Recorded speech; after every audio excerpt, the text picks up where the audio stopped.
पहले यार जितने भी कमल हसन सर के फ़ैन हैं और शंकर सर के फ़ैन तो भाई बहुत सारे होंगे। मैं खुद भाई शंकर सर का फ़ैन बन गया था आफ्टर मूवी नायक जितनी बार टीवी पे आता था उसको देख करके भाई सोचता था किसने बनाया इस मूवी को। जितनी बार देखता हूँ उतनी बार गूज़बम्स आते हैं, उतने बार मज़ा आता है। वो जितने भी कीचड़ वाला फाइट होता है उसको देख करके कुछ अलग सा फील होता था। तो भाई मैं उसके लिए माफ़ी चाहता हूँ कि भाई मैंने हिंदुस्तानी वन यानी इंडियन नहीं देखा था। मूवी आई थी 1996 में और उस वक्त की मूवी जो है बहुत बार टीवी पे आई, लेकिन मुझे समझ में नहीं आता था ये अजीब सा बूढ़ा इंसान कौन है। जब तक मतलब जितनी बार आई मैं उसको इग्नोर मारता था, पर फाइनली जब इसका ट्रेलर आया था मैं देख करके हिलसा गया। मैंने बोला अभी मुझे जा करके पार्ट 1 देखना है। तो आप लोगों से भी गुजारिश है सबसे पहले पार्ट 1 देख लेना कि पार्ट 1 में क्या है, सेनापति एग्जैक्टली कौन है और शंकर सर ने 1996 में क्या दिखाने की कोशिश की थी। आपको अगर शॉर्टकट में बताना चाहूँ तो अगर आपको अम्बी याद है अपराजित, तो भाई वो अपराजित समझो वो मॉडर्न वाला है और वो अर्ली 2000 में आया था और वो लेट 90s में आया था। तो उसी मूवी का समझो एक रिफ्लेक्शन होगा वो मूवी।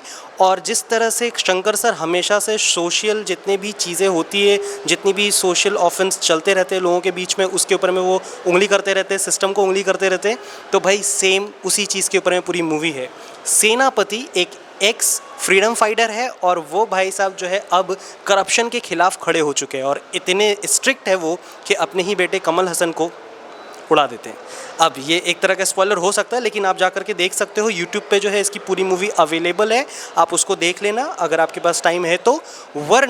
वरना इस मूवी के अंदर में एक छोटा सा रिकैप मिल जाता है कि हु इज़ सेनापति और क्या क्या करके वो जो है अब यहाँ पे आए हैं। और उसको एक बहुत अच्छा सा बिल्डअप दिया जाता है सिद्धार्थ द्वारा, जो कि कहता है कि बॉस हमें एक ऐसा इंसान चाहिए जो इन सारी चीज़ों से निजात दिला दे। जो आज के टाइम में जो सिस्टम में सारी चीज़ें चल रही है, जितने भी लूप होल्स हैं और जितने भी लोग करप्शन को बहुत अलग तरह से यूज़ करके चलते हैं और हमें जो है आदत सी पड़ गई है उस चीज़ को भी करने की, तो भाई उसके लिए भाई तैयार रहना। This movie is saying you zero tolerance, किसी भी तरह से कोई भी चीज़ बर्दाश्त नहीं की जाएगी, वरना आपका भी कुंभी काकम हो सकता है, आपको भी कृमि भोजनम कर सकते हैं। मतलब ऐसा कुछ है नहीं इसमें थोड़ा अलग है, लेकिन शंकर सर हमेशा से यही बताते हुए आए हैं। आई एम ग्लैड कि ये मूवी मैं आकर के सबसे पहले देख पा रहा हूँ और इसको देखने के बाद भाई जिस तरह से मैंने एंजॉय किया है कि एक फुल फ्लेज मूवी जिसके अंदर में भाई फुल ऑन मसाला होना चाहिए, अच्छे एक्शन, अच्छे वीएफएक्स और अच्छी स्टोरी लाइन और एक ऐसी कहानी जो आपको एकदम ग्रैब करके रखे और आप एज ऑफ द चेयर पे जा करके बैठो। आपको नायक याद होगा, आपको रोबो याद होगा, रोबो 2.0 याद होगा, आई याद होगा, बहुत सारी मूवी है शंकर सर की जो कि आप भुलाए नहीं भूल सकते। बिल्कुल उनमें से एक मूवी एक और जुड़ चुकी है, वो है हिंदुस्तानी 2। अब यहाँ पे कमल हसन सर समझ लो अपना वर्जन 2 लेकर के आए हैं, इस बार और भी खतरनाक है। और उनका जो वो उंगली वाला जो एक स्टेप होता है, मतलब एक तरह का आर्ट है वो किसी को मारने का, उसकी हड्डी पसली तोड़ने का सिर्फ 2 उंगली से अपने हाथ के पंजे से, भाई वो कमाल का लगता है। और मैं सच बताऊं कि आज के ज़माने में शंकर सर के हाथ में जितनी भी चीज़ें अवेलेबल थी उन सारी चीज़ों को बहुत अच्छे से यूज़ किया। जैसे कि 1996 में जब मैं देखा, एक दिन पहले यानी कल ही के दिन में जब मैं देख रहा था, तो मैं सोच रहा था कि ये मूवी आज 28 साल के बाद भी बहुत ज़्यादा रिलेवेंट लग रही है भाई।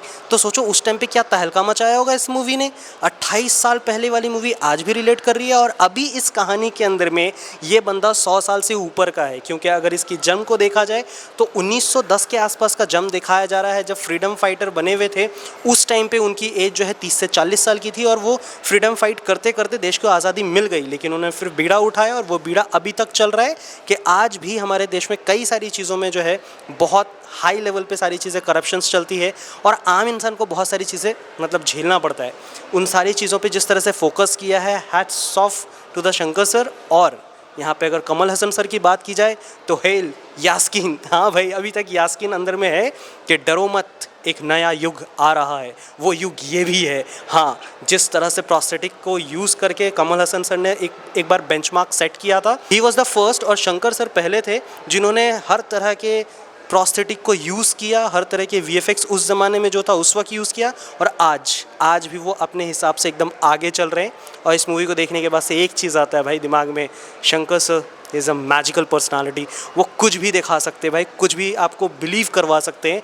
और हाँ, जितनी भी चीज़ों को वो छूते हैं बहुत ही ज़्यादा रियलिस्टिक होता है। अब बात अगर परफॉर्मेंस की जाए तो भाई कमल हसन को कौन कौन क्रिटिसाइज़ कर सकता है कि कमल हसन कैसे थे और उनका परफॉर्मेंस कैसा था, वो दिख कैसे रहे थे। भाई वो अपने आप में बाप लेवल के हैं, तो उनको कुछ कहने की ज़रूरत नहीं है। हाँ, आपको अगर कुछ बोलना है तो आसपास वालों को बोलो, जैसे कि सिद्धार्थ हो गए, काजल अग्रवाल हो गए, और अपने जितने भी साउथ इंडस्ट्री से कॉमेडियन हैं उनकी बात अगर की जाए तो ये लोगों ने अपना बेस्ट दिया है। एंड मूवी टॉप नॉच लगी यार। मैं बार बार कह रहा हूँ, मेरे को मतलब शब्द नहीं है बताने के, लेकिन ये टॉप नॉच मूवी है। 2.5 घंटे बहुत शॉर्ट रखा गया है कि आपको 3 घंटे तक ना खींचा जाए। आजकल लोग 3 घंटा सुन करके हिल जाते हैं कि क्या मूवी उतनी इंगेजिंग होगी या नहीं। आपको एक भी फ्रेम ऐसा नहीं लगेगा कि आपको इंगेज नहीं कर रहा, आपको हुक एंड बुक नहीं रख पा रहा है, बोरिंग फील करवा रहा है। आपको फ़ोन निकाल करके यूज़ करने का मौका ये मूवी नहीं देती है। एक बार फिर से कह रहा हूँ, आप फ़ोन यूज़ नहीं कर पाओगे। सो ओवरऑल अगर देखा जाए तो पैसा वसूल है। विद फैमिली आओ और जा करके देखो, और आप देख करके बताओ आपको कैसे लगी है। आप अगर ऑलरेडी देख चुके हो तो प्लीज़ डू कमेंट। अगर इस मूवी को वर्डिक्ट देने की बात है कि कितने स्टार देना चाहिए, तो मेरे हिसाब से being a fan, being a Shankar fan, भाई मैं तो इसको 5 आउट ऑफ 5 दूंगा। लेकिन अगर सिर्फ उन सारी चीज़ों से हट के अगर देखा जाए तो 4.5 out of 5 star, because of star cast, because of Anirudh music, because of screenplay and direction, और उसके अलावा जो VFX वगैरह है भाई फाड़ है फाड़। That was my final verdict for this movie. What's your take, please do comment. यहाँ तक वीडियो देखने के लिए तहे दिल से धन्यवाद। मिलूंगा नेक्स्ट वीडियो में, तब तक के लिए स्वस्थ रहो, मस्त रहो, ज़बरदस्त रहो।